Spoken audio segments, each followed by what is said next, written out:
ভোলার তজিমুদ্দিনে কীর্তন দেখে বাড়ি ফেরার পথে বাক প্রতিবন্ধী নারীকে গণধর্ষণ, আটক এক।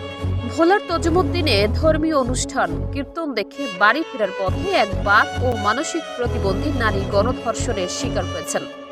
গত 22 ফেব্রুয়ারি রবিবার রাতে উপজেলার চাঁদপুর ইউনিয়ন এলাকায় এই ন্যাক্কারজনক ঘটনা ঘটে।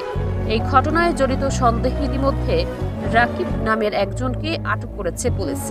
স্থানীয় ও পুলিশ সূত্রে জানা গেছে, দড়ি চাঁদপুর গ্রামের পলিরানী দাস রবিবার সন্ধ্যায় আড়ালিয়া অনিল বাবাজির আশ্রমে কীর্তন দেখতে যান।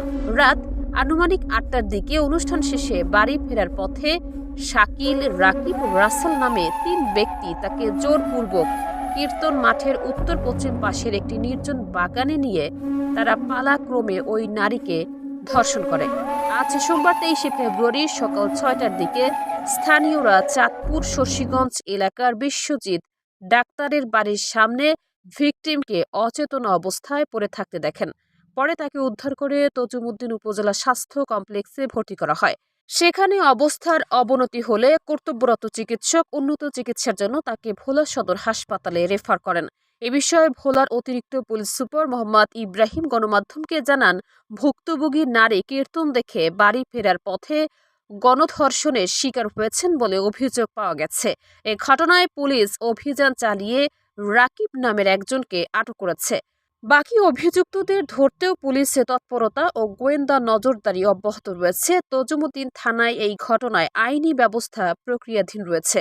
বর্তমানে এলাকার আইন শৃঙ্খলা পরিস্থিতি স্বাভাবিক আছে বলে জানিয়েছে পুলিশ। এ বিষয়ে ভুক্তভোগী নারীর মা প্রশাসনের কাছে সঠিক বিচার চান। আসলে হচ্ছে তজুমুদ্দিন থানায় সকাল রাত 8টায় পলিরানী দাস নামে 25 বছর বয়সী এক ভদ্র মহিলা, উনি কীর্তন শেষ করে বাড়ি যাওয়ার পথে গণধর্ষণের শিকার হয়েছে। আমরা 3টা নাম পেয়েছি, আপনারাও ইতিমধ্যে জেনেছেন।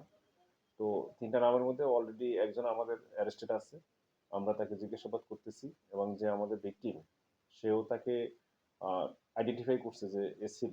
যেহেতু উনি একটু বাক প্রতিবন্ধী বা বুদ্ধি প্রতিবন্ধীর মতো মনে হচ্ছে আমাদের কাছে, তা আমরা ফার্দার ইনকোয়ারি করতেছি যে আসলে যিনি অ্যারেস্টেড হয়েছেন তার সাথে অন্যান্য কারা ছিল এবং তার এখানে আসলে কতটুকু রোল ছিল বা কি ছিল না ছিল আসার বিষয়ে এটা আমরা দেখতেছি।